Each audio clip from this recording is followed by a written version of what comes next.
Good evening, ladies and gentlemen, and welcome to yet another episode of the Mario and Chaos Show. I'm your co-host, Mario Mancini. I'm a former WWE wrestler and co-instructor of Paradise Alley Professional Wrestling, along with a man that's faster than a locomotive.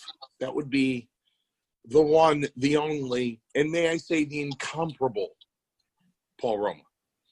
Big Steve Tracy, the man behind the glass, second-generation grappler, the 2020 something into the New England Pro Wrestling Hall of Fame, and that would be my brother, Paul Perez. We'll get there one year. Through this telephone, through this Zoom COVID podcast, is a man who's been in this business for over 30 years, and he knows everything from soup to nuts. The emphasis on the nuts. That would be the guardian of chaos, Big Daddy. Big Daddy, what's going on? Mancini, episode 70, season 2. Prior to your appearance here, because it's a very special day on the actual day, Mr. Perez and myself, we went through on this date in history in pro wrestling. I'm not sure if it's going to make the air, if it made the cut, if it's going to be on the editor's take, or if it's going to end up on the cutting room floor. But it was interesting stuff that happened at this date in history. And that's what's going to bring me on to what I want to start off on the show. And then I'm going to bounce back to the current news at Paradise Alley Pro Wrestling. But this is what season 2, episode 70 is about, Mario. On this date, 36 years ago, you made your pro wrestling WWF debut against Greg the Hammer Valentine. So first off, I want to say happy anniversary. Congratulations, bro. Well deserved. Break it down, Mancini, for the fans here on the Mario and Chaos Show. Well, we were at the wrestling school. And on the Saturday, and Tony Altamar told us to come the TV taping to watch how the organization runs, to bring our bags because we might work out in Vince's ring that afternoon. And you have to remember something for guys. It was me, AJ Petrucci, Dave Barbie, and Seth Cohen, who was Robbie Parliament. And I was very fortunate to break into the business with such gentlemen that took care of me because I was only 17 and watched my back. And I don't want to, I don't want to get all sentimental and choked up here, but what to this day watches my back. To this very day. So we went there, and you got to remember that Tony told us that we were sparring. And when we turned pro, we would actually apply this stuff. So needless to say, we weren't even privileged. We got kayfabe. Even though we were turning pro, we still weren't privileged. We were marks going in. So we went there, and Tony said, "You guys are working tonight." What? What?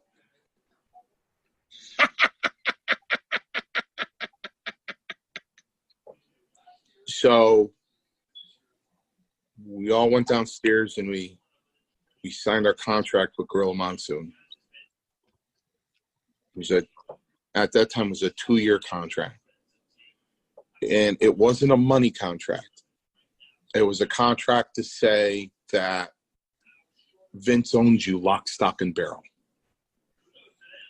Now, quick question, Mario, about that contract signing with Gorilla Monsoon. The chief, if I remember correctly, because it might be in your screenplay, okay, the chief sent you back to Monsoon to sign the contract. Am I correct about that information? No. No. I signed the contract. We signed the contract with Monsoon. Then after that, I met Strongbow. Tony introduced us to Strongbow, and he said to me specifically, "Listen to everything this guy tells you, Mario. Every word he says to you." I said, "Okay." And I said, ironic question. Yeah. Seeing that you're a legal expert now as your career, is it true? And again, my facts, could be, this is 36 years ago, 37 years ago. Is it true, seeing now, especially where you are in your career, did you ask Gorilla Monsoon if you needed a lawyer present? I did. I said, "Do I need a lawyer to read this, the look at this contract?" He said, "Not if you want to sign this contract."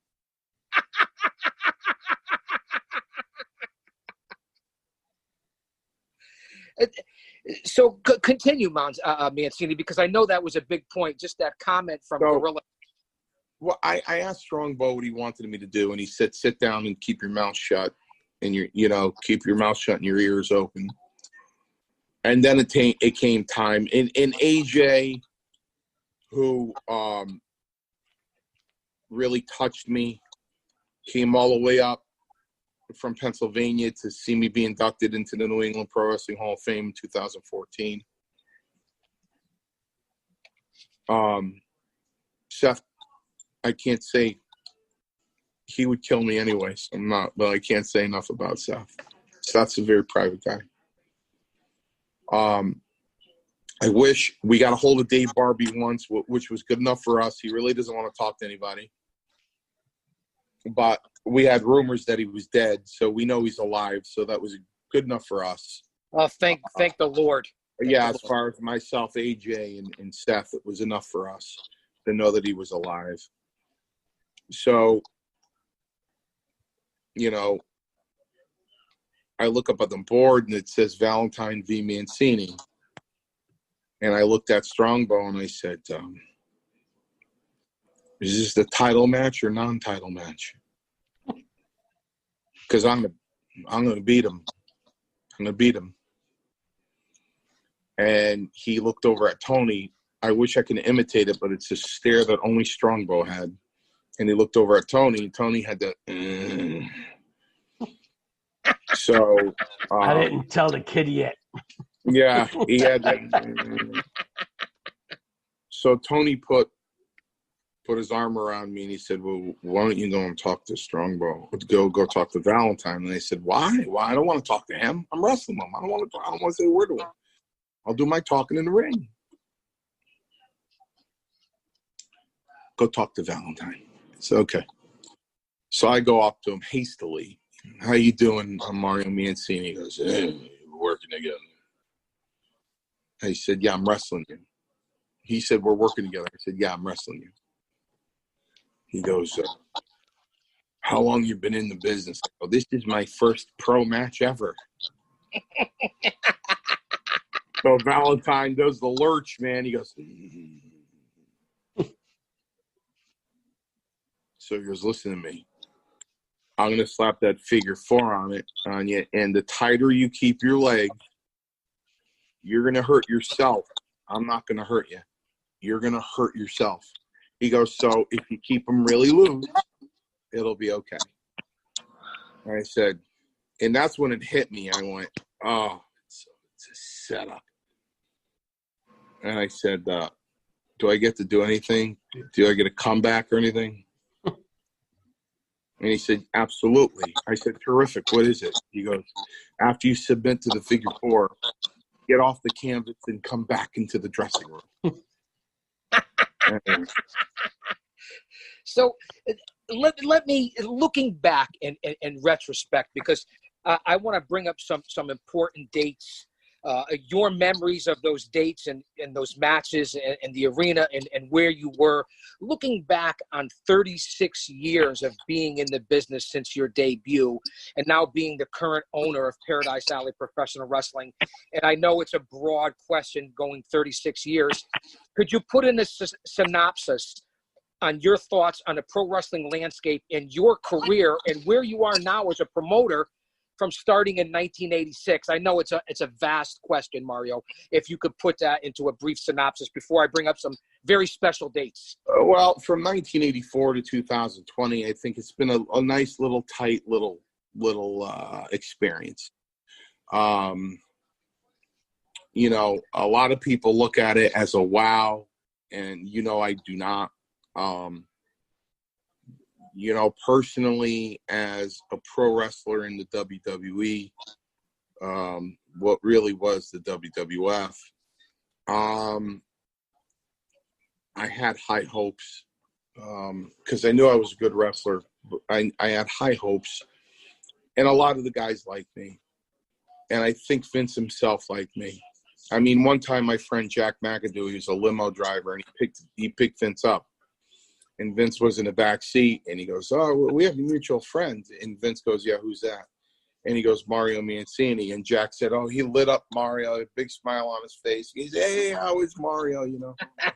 So I like to think I was well liked, and I was hoping for a break. I was, when I call it a nice tight gig thing, a little. I was never in a Survivor Series. I was never in a WrestleMania. I was never in a pay-per-view event. The closest I ever got to being in a big event was breaking up a fight at the War to settle the score against Piper and Hogan and all those guys. So I had a very modest, almost kind of a sleeper kind of career. I mean, people look back on it and say, you know, Taker's first match, Bundy's first match, Demolition's first match twice, the Big Bully Busey, Hercules Hernandez, the Hart Foundation. I get it. But that's my claim to fame. So, I look at it. I'm not going to be standing at the podium at the WWE Hall of Fame. So I had more than a cup of coffee, a lot more than a cup of coffee.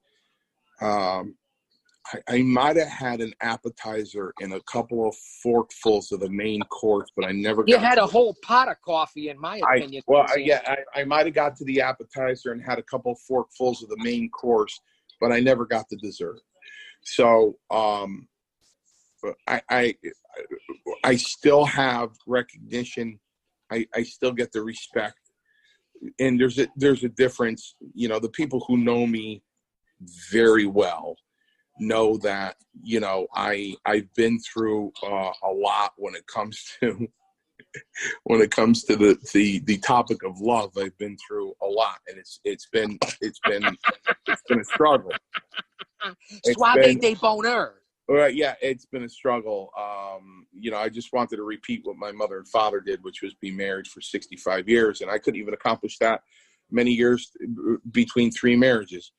So, you know, people who know me know that I've had too much therapy and I've read too many self-help books. But I try to help as many people as I could not to make the mistakes I made. But and when I say mistakes, I'm out of these marriages because I made emotional mistakes, not cheating or anything like it. They were just, you know, emotional mistakes. That being said, when I say I get the respect, I command, because there's a difference between somebody who commands respect and a person who demands respect. The person who demands respect will never get it, but a person who commands respect will. So very, very valid point, Mancini. Valid point. So I'm thankful for that, and I have an autograph convention coming up on September 19th in Hartford. You know, I thank God I still get phone calls for that. And so I had a nice, from 84 to now, I had a nice little thing. I wasn't Seinfeld. You know, I wasn't Elvis. You know, I think the guy who did that kind gentleman who did a documentary on me on YouTube, so like 20-minute documentary on me, I think he said it the best. I wasn't Luke Skywalker. but I was what do they call those guys in white? Stormtrooper. Storm. Yeah. I was a stormtrooper. So at least I was, and Perez was a stormtrooper. We were stormtroopers, and there's one, and Perez is the farthest thing from a cocky person, but if people want to criticize us, we can look and smile and go, we were there. Well, Mario, I want to speak to we that. were there. You know what I mean? Not only were you guys there, I want to speak to your accomplishments, and then we'll get back to where you are in present day. It's well documented that you were in Pro Wrestling Illustrated Top 500 when it meant something, when it wasn't just a dirt sheet and they just throw people's names in there because they're a wrestler. You were in the PW Pro Wrestling Illustrated when it meant something. You were the youngest professional wrestler in World Wrestling Federation on this date in history 36 years ago. We documented The Undertaker, King Kong Bundy, Hercules Hernandez, Demolition, the Hart Foundation, Big Bully Busey, the New England Pro Wrestling Hall of Fame class of 2014 with Harley Race, Greg Valentine, Davey Boy Smith, Jim the Anvil Neidhart, Jose Luis Rivera. It's well documented where you've been. Top 3, and I'm going to say it, I don't care, I consider it a compliment, top 3 jobbers in WWE history and top 10 of all time, including the NWA, WCW, ECW, WWE. That is quite the accomplishment. And then to be mentioned on Busted Open Radio in current day, and to now own your own company. And that's why I jumped in. You talked about the early part of your career. I wanted to document it before we go back to the special dates, leading to where you are now as an owner and trainer of your own organization. Can we talk about that now that we talked about briefly your run in WWF? I am the owner of Paradise Alley. I'm an instructor at Paradise Alley because of Big Steve Tracy. Because of Big Steve Tracy. And only because of Big Steve Tracy. So I didn't do this on my own accomplishments. He turned the key to the door and opened it up and said, "This is yours." That's what he did. So, have we been successful? I think we have. Have we made a lot of money? I don't think so. Do we have a great reputation? Do we have fans? Yes, we do. Do we have a great reputation? Yes, we do. That's because myself, Perez, and Roma, and Big Steve have been in the WWF, and we've seen the way it was run, and the etiquette that was involved with it. And Paul Roma runs a tight ship. Paul Roma runs a tight ship. You know what? He is there at the school. He is there at the shows especially. And he calls those shots. And nobody questions him. You know what? And he might laugh if he hears this. And he goes, "Hey, listen, I was thinking about doing." I go, "Okay." "Hey, listen, I don't want it." I go, "Okay, Roman." But that's all he hears from me is okay and yes. That's all he hears from me because I want him to have that reign. I want him to have that power because, as he says to me jokingly, which is really a shoot, am I ever wrong? When it comes to calling a storyline, an angle, calling a finish, doing this way, that way, right up to setting up the chairs and the position of the ring, he's always on the money. And with a guy like that, you don't walk up to a man like that and go, "Hey, I think you might have." You got to be out of your mind. Plus, that's a very valid point, Mario. Right. I've been around 1,000 independent organizations. I never worked for Vince McMahon. Obviously, we know that. But out of all the groups I've been around, the whole country, all the different independents that I've worked with, you could tell the difference between working for Paradise Alley, yourself, Roma, Perez, and Big Steve than working for any company I did for 30 years dwelling in the independents. You walk into Paradise Alley, and like you said, from soup to nuts, to the storylines, to the psychology, to the emotional investment, to setting up the chairs, to time you let people in and giving a locker room speech, there's a difference. And it's that World Wrestling Federation, WCW, professional, big time that Paradise 4 brings to wrestling. You could tell the difference when you walk into the arena. You know, Roma has guys inboxing them every day. You know, we have guys that worked for us once that call them back, go, hey, man, when can I get booked again? I had Bull James, who became a very good friend of mine, inboxes me and says, come on, brother, love working for you guys. You know, book me again, you know. So, you know, people love working for us. Now, that's the same Bull James. Now, Mario, because that's the same Bull James that was Bull Dempsey in NXT. Am I correct? Right. So he's old school. This is a guy that could have easily fit in 1984. Easily. So, you know, people love working for us. The females love working for us. Females die to work for us. Well, you know I'm gonna give a perfect example, Mario. Here's the females that have worked for Paradise Alley in the past, and right now, 2 of them are having a huge impact on the big time major wrestling scene. One of them is Deonna Purrazzo, who is the former Paradise Alley Center Ring Divas champion for our own Paradise Alley. Deonna was unbelievable. She was at Dieselmania 3, I believe. Or maybe it was Dieselmania 2 with Booker T and AR Fox. It was an unbelievable event. Then there was Ivelisse, who is now in AEW feuding with Diamante. She was also a Paradise Alley Center Ring Divas champion. Look at Christina Marie, who was one of the top women in the Northeast. And then even one of your own personal favorites who's down in South Beach right now living a life, and that would be Tequila Rose, a.k.a. Rosalie the Makeup Queen. And let's not forget, Double Tough Allison Jade. So there's a lot of history there, Mario, with female grapplers as well. And they love working for us, with the exception of Jade, because that's like another daughter of mine. But these other female wrestlers, you know, even when we get female students, I go, there are no males, there are no females. You're wrestlers. You're going to be treated like wrestlers. So there's no shenanigans, there's no games, there's nothing. Well, Roma's not tolerating it. Yeah. You're wrestlers, male or female, you're wrestlers. Well, Paul Perez always says that. Perez corrects me every time, and he says, Chaos, I don't know why you got to say it. Male wrestler, female wrestler, and Paul it's Perez, just wrestlers. Who's the most humble, respectful guy in the business.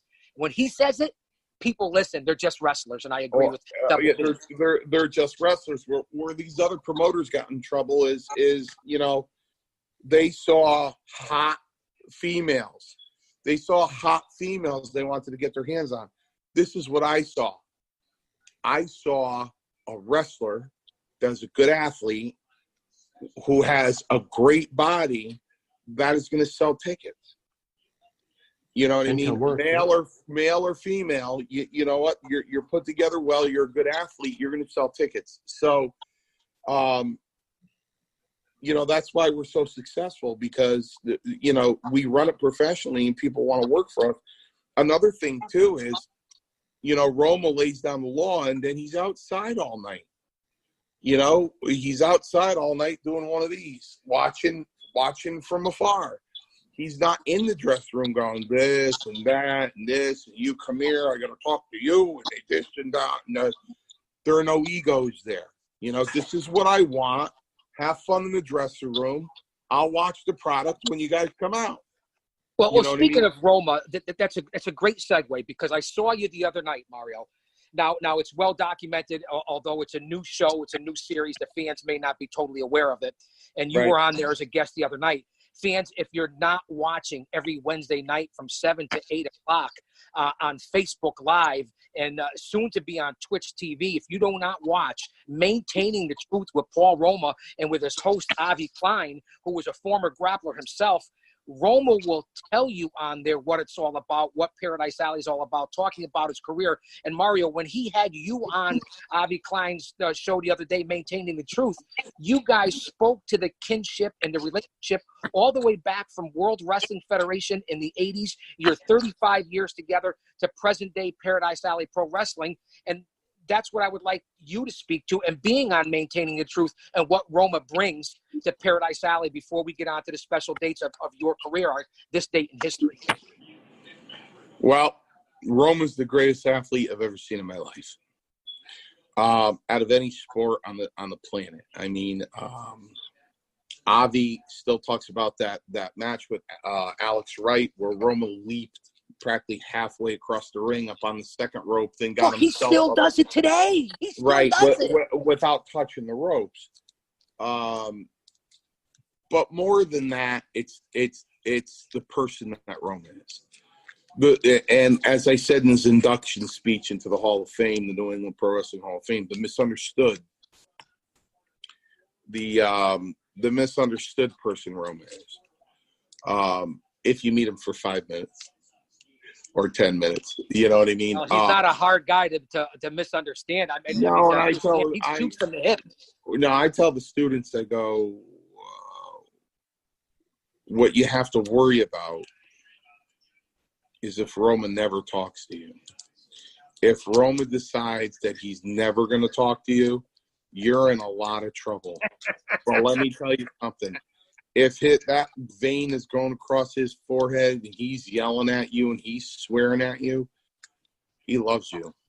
That sounds ridiculous, right? But it's true, because he's getting so amped up that he's doing everything he can to help you, and he's trying to get through to your head because he cares about you. So basically, when it comes to Roma and, Paradise Alley, it's the person that he is. It's the guy that people don't know, prays before he goes to bed and prays when he leaves the front door every day.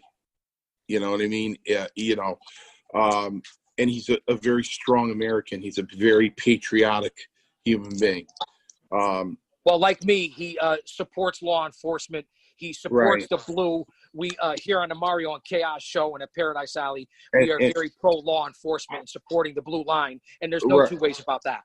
Right, in the military, and he, of course, you know what I mean. And our national anthem, his father fought for our freedom. My father fought for our freedom. So we're very big advocates on that, and we definitely see eye to eye on that. And he's just an all around good person. As far as being a professional wrestler, I'm not going to say underrated, because I think the people who really know pro wrestling know what kind of wrestler and athlete Roma was.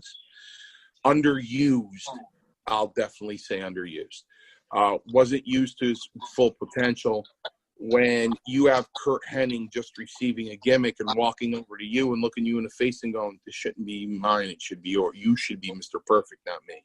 Well, that says it all. That says it all right there. You know what I mean? I mean, it really does. He was underused. They didn't even know how to use him in the WCW, even though he became one of the Four Horsemen and the two-time tag team champion. It was, this is my opinion, it was nice that Roma had a run with Herc. It was nice that Roma had a run with Arn Anderson. It was nice that Roma had a run with Paul Orndorff. If I was Vince McMahon, I would have had that guy all by himself. Listen, you guys talked about it on Maintaining the Truth on Roma's show. Here was Roma back in the day in the World Wrestling Federation that gave a drop kick where one of his feet hit John Studd in the forehead and the other foot went over his head. His left foot was on his forehead. And that's what I want to talk about. Yeah, his left foot was on his forehead and his right foot was over his head. And John Studd was 6'10". Well, here's what I want to talk about, Mario, because this is 36 years ago, your debut. I want to bring up a date because we're talking about the head trainer. We're talking about maintaining the truth. We're talking about Roma, who was very influential in your career. I want to bring up a date. It still is to this day, as family as we all are. 1990 in Warwick, Rhode Island, or it might have been Providence, Rhode Island, Mancini, at a house show. You against Paul Roma. Listen, Avi Klein said it, Roma said it, even the magnificent Don Morocco, who has his own show with Avi, he said it too. You have an unbelievable memory. Do you remember 1990 Rhode Island against Roma? Because I want to talk about your experiences with Roma in the ring, with Perez in the ring as partners, and Roma as a foe that night in Rhode Island. It probably was a run-of-the-mill match. The match I remember more is me against Roma in the New Haven Coliseum. On my notes, Mancini. That's on my notes. I don't. Was that a TV taping? I believe it was a TV taping for Superstars. Me against Roma. Are you sure about that? Well, I'm not positive, Mancini. I got to look through my notes. I certainly would have remembered if I did a job for Roma. Because I walked away going, gee, how come I never did a job for him and Ray? You know what I mean? I don't remember. I remember everything. You're right. And I don't remember doing a job for Roma in 1990 in Rhode Island. I don't. I remember. I have it written down here, so I'm guaranteeing unless CageNet or Fandom or Wikipedia are wrong, I will double check my facts. Listen, we know what Bully Ray says, but let's move on to other times. Now let's break down the match at New Haven Coliseum with Roma, Mancini. I went to New Haven to say hi to the boys, and I looked at Strongboat about 5:00, and I said, "I'm starving. I'm going to get something to eat." And back there in the mid-'80s, to eat like $20 worth of Chinese food was a lot of Chinese food. And I walked back at about 10 after 6. I stopped and got Strongbow sausage and pepper sub. And he goes, "See, kid, where you been?" I go, "Chief, I told you I was hungry. I go, what's up?" He goes, "I need you to work." I go, I just ate my ass off, Chief. He goes, "Yeah." I go, "Who am I working with?" He goes, "Roma." I go, "Oh, that's no problem." So I go in to see Roma, and big smile on my face. I go, "Hey, man, I'm working with you. I'm going to heel against you."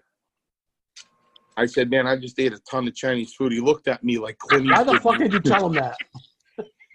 He looked at me like Clint Eastwood, and he looks at me and he goes, "You got two choices. You could stick your finger in your throat.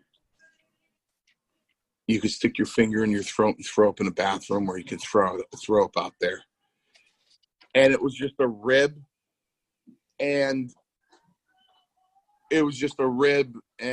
I said, "He's my buddy. That would never happen." And he started off the match crisscrossing, leapfrogging, drop kicking, and I just took a powder and I went out underneath the apron and I lost it out there.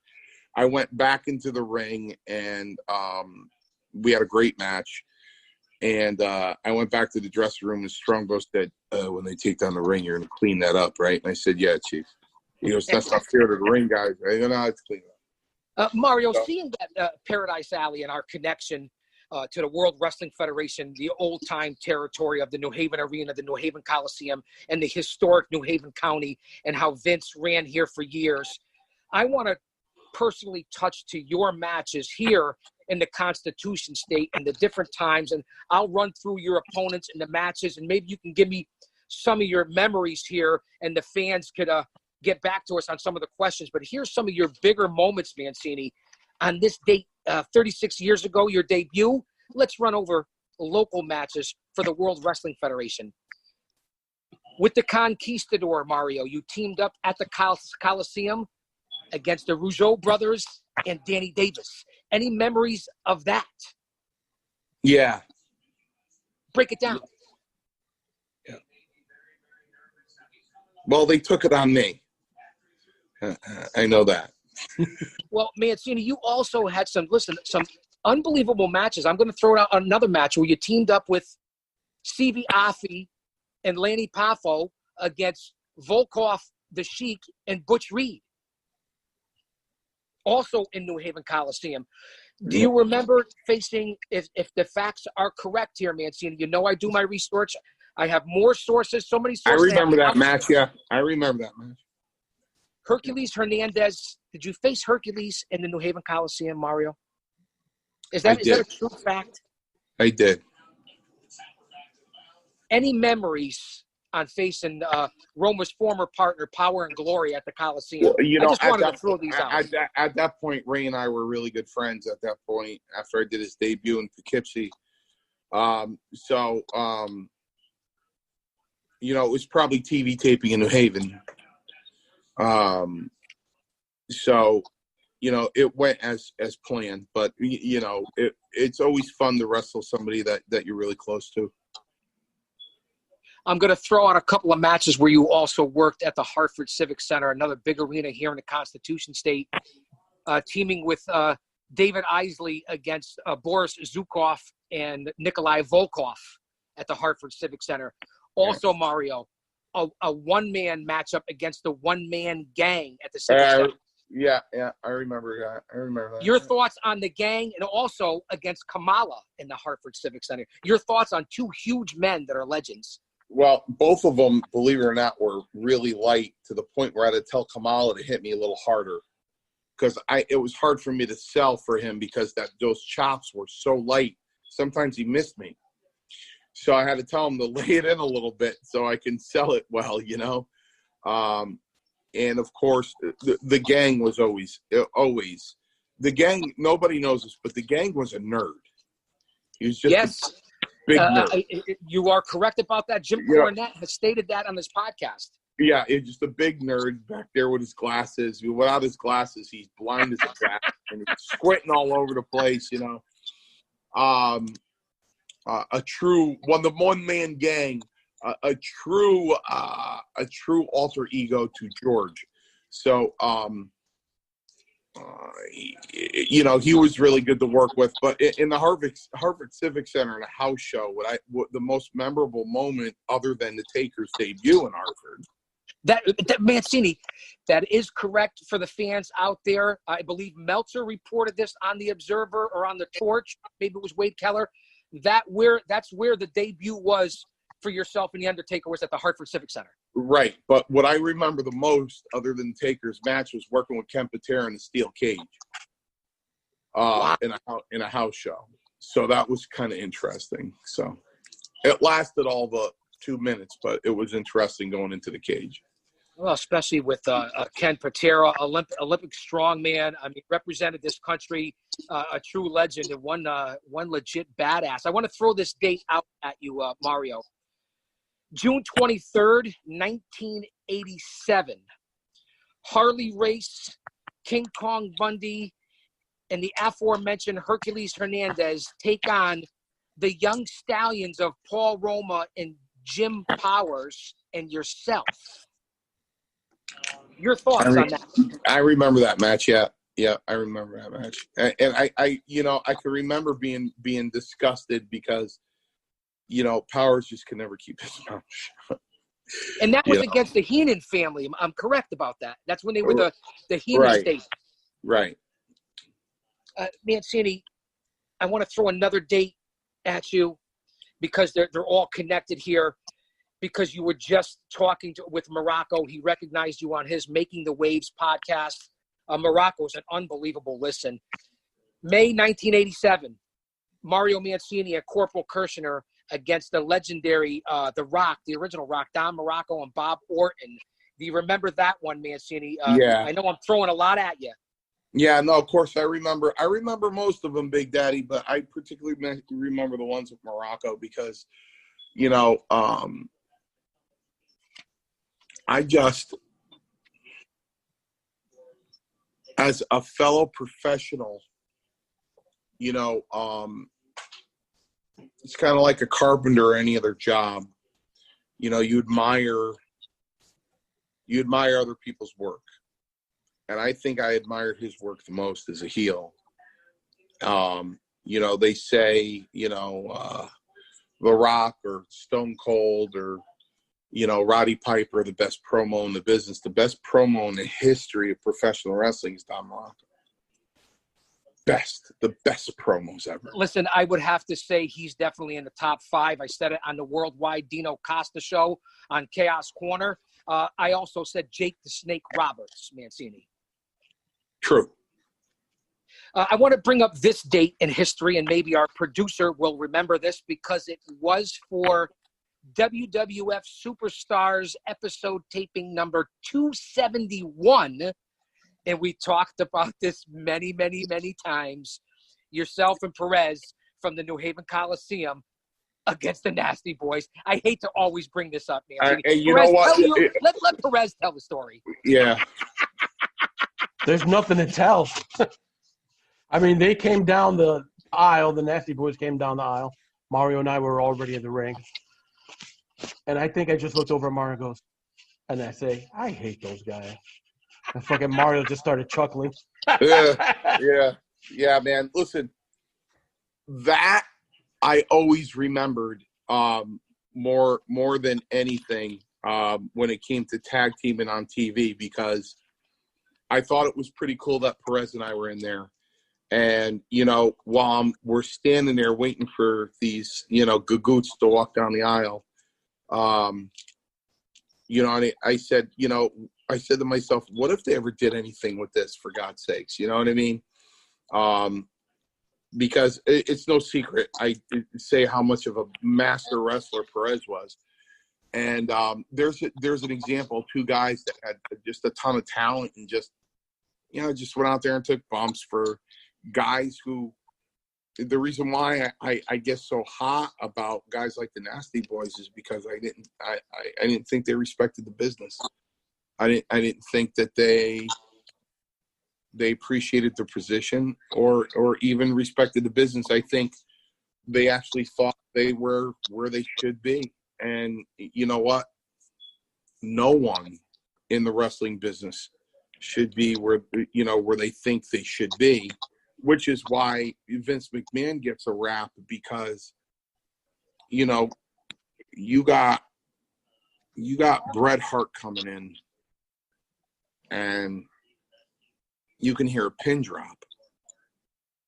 He, way before Anvil showed up, he showed up by himself, and he was pretty much, he didn't have a lot of expression. He concentrated on his work in the ring, which is fine, but some of his theatrics were lacking.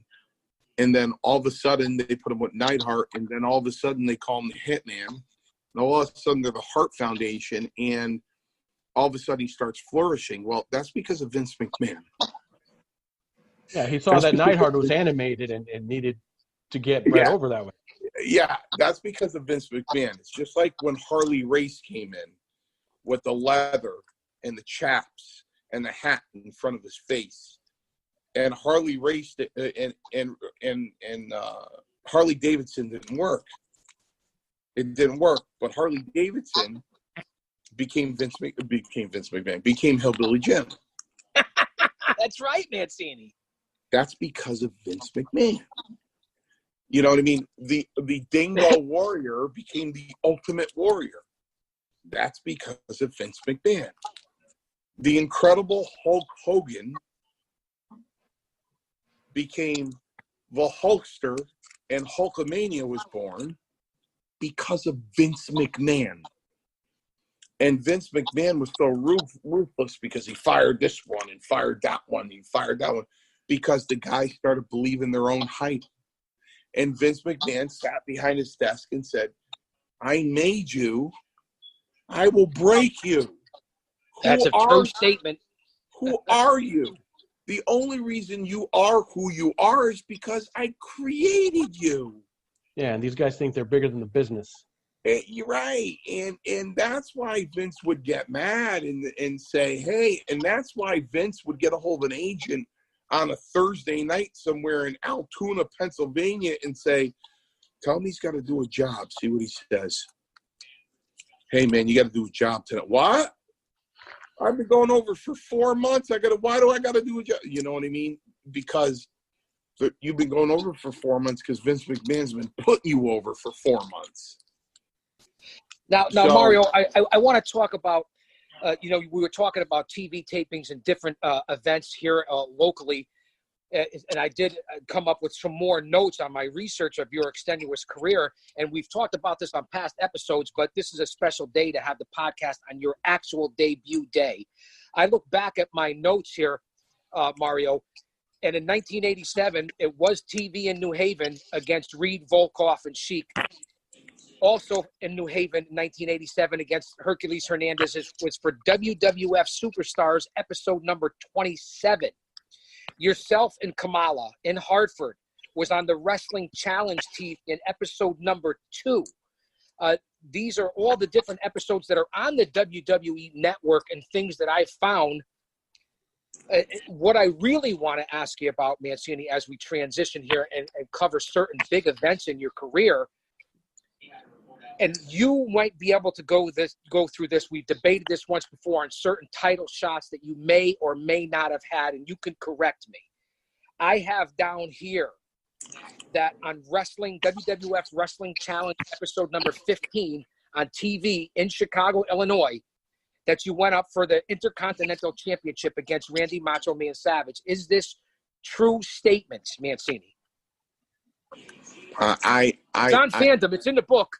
I guess so. I guess, when the champ walks into the ring with the belt, I mean, if he slips on a banana peel and you pin him, I mean, unless the ring announcer states this is a non-title match, I guess so. I do have matches on here. Here's another thing that I want to talk about, Mario. Also a gentleman who's been around quite a while, was at the Quest facility back in the day, and you teamed up with this man, Butchie Mayo, against Arn and Tully, the Brainbusters. What are your memories? Because Butch still steps into the school on Monday nights recently and talks to some of the students. Any memories of that matchup against the Brainbusters? Because I know you worked them several times, Mario. No, not really. It's probably the same old thing, Here's a big event because we've talked about it before. Madison Square Garden. And I do believe your opponent was Tony Atlas. Am I correct? You wrestled in the Garden 3 times. Yeah. Am I correct? Yeah. Break down your experiences and your career about being in Madison Square Garden as a competitor and your match specifically against your longtime friend, Tony Atlas. Well, Atlas that night, being a good wrestling student, when he got me up for the press slam, being a good wrestling student, I had my hands on his shoulder. So as he pushed up, I pushed down to help him press me. And he said, "Hey, kid, get your hands off my shoulders." And I was just in his hands in midair, and he just pressed me right over his head, dead weight. 235 right over his head. That's what you were weighing in at that time, Mancini? In 84, 85, yeah. Wow. So, the other 2 were battle royals. So, Mancini, I also have this down as a documented championship match that you were involved with, and this was for the World Wrestling Federation Tag Team titles. It was on TV from Poughkeepsie, where you teamed up with another longtime friend, a legend in the World Wrestling Federation, Tony Garea, against Adrian Adonis and Dick Murdoch in Poughkeepsie for the tag team titles. Love Tony Garea. Always have, always will. Wasn't a big fan of Adonis. Murdoch was okay. Wasn't a big fan of Adonis at all. So may he rest in peace. That's all I have to say about that. I want to throw another big date out here, Mancini. This was at the beginning of your career in the Hartford Civic Center. You briefly touched on it. Steel Cage Turmoil with yourself, John Studd, Angelo Mosca, Bobby Heenan, the Moondogs, Mr. Fuji, Rocky Johnson, S.P. Jones, Tito Santana, the Chief J. Strongbow, David Schultz, David Sammartino, The Hammer, Ken Patera. Break down the Steel Cage Turmoil in Hartford that you briefly touched on. It was a battle royal elimination match in a steel cage. So basically, two guys went out in a steel cage, and whoever won, a new guy went in to face the winner. I was the new guy to go in to face the winner. And the winner of that particular bout before mine was Ken Patera. Mancini, just to be in the ring with those legends in that era, which we call the golden era. This is why when I pay homage to you and you kayfabe me and you throw me under the bus and Big Daddy, do I got to continue to hear it? Now you know why I respect and admire you from the bottom of my heart and what I talk about because of what you've accomplished in this business. And I don't give a fuck what you think about it. I want to throw this out at you. A big night in front of your home crowd. 1985. House show, and I believe it was your only victory in the New Haven Coliseum against Gino Carabello. Can you speak to that night at the Coliseum in front of your family? Amazing. That was amazing. It was amazing because there were like 4 guys that I graduated high school with in the front row. That night, I was in my house before I went. I just went to say hi to Gino and I were just going to say hi. And let's face it, to see if we can get a spot. Never thinking we'd work with each other. And, they have documented that match went 12 minutes. It did not go 12 minutes because we went in there and, before I left, I asked everybody in my family if they wanted to come. And they said, are you booked on it? And I went, no. And they go, nah, all knows. So Gino and I walk in about 6:15, and Arnie goes nuts. And I go, what's wrong, Arnie? He goes, the plane's going to be late. No, it's a half hour late. I need 30 minutes from you guys. I said, not a problem. No sweat. So he looked at me and said, what do you have for a finish? And, I got a little tinkle. I go, I got a reverse flying body press from the second rope. He said, use it. So Gino and I went out there and we tore it up, It was a great start of the match, too, because the bell rang and we went to square off. And Gino looked at me and just let a big lube go right across the ring onto me. And then I took one step toward him and he ran and screwed out of the ring. And we were running after each other out of the ring. He'd scoop back underneath and I'd go running after him, put the boots to me, and he went to throw me in. I reversed it, gave him a hip toss, 2 arm drags and a slam, and he powdered out there for a while. So, and before that even happened, he did the jacket gig where people were whistling and he'd throw it back on. So by the time that hip toss, 2 arm drags and a slam came, we might have already been 7-8 minutes in. That's how much time we killed between the jacket and the spit and going around. And so, we went over 20 and the referee finally came in and said, okay, everybody's here. You can take it home. And, he gave me 1 buckle. He gave me the second buckle. And by the time Finkel was 3 feet away from me when he announced me as the winner, I couldn't even hear him. I mean, the place was shaking. It was incredible. And that's the night I went out to Arnie and I said, listen, he goes, good kid, great. That was great. They popped. They said they popped because I live 20 minutes away. But I promise you, if I get the chance, I can do the same thing in St. Louis. I just need a chance. He goes, I know. Excellent segue, Mancini, with Arnold Skolin. Now, I'm going to bring this up currently at Paradise Alley Professional Wrestling, and it's on your jacket, and you are called Arnie, as Roma is called Pops, like Afa from the Wild Samoans, and that's how you guys are looked at. And I want to bring up this. We must be on the same telepathy and wavelength here, Mancini. I want to bring up this memory, and maybe you can speak on it. We're going back to the Providence Civic Center in Providence, Rhode Island. WWF Superstars, episode number 204 for TV, 1990. And according to fandom and cage.net, Cage News, this is where I get my information, Mancini. WWF World Tag Team titles, yourself and Arnold Skolin against Demolition. Can you speak to that night? I can guarantee you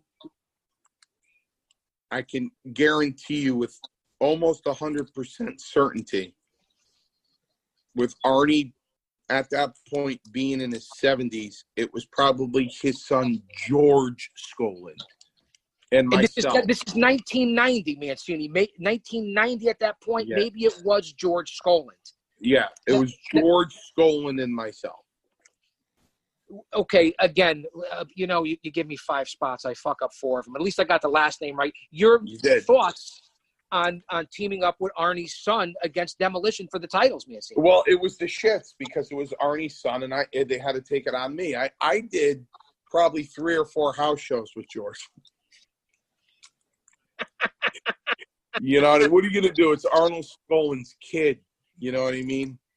It's kind of like when George Scott was the booker and he asked me to travel with his son. His son was being a referee.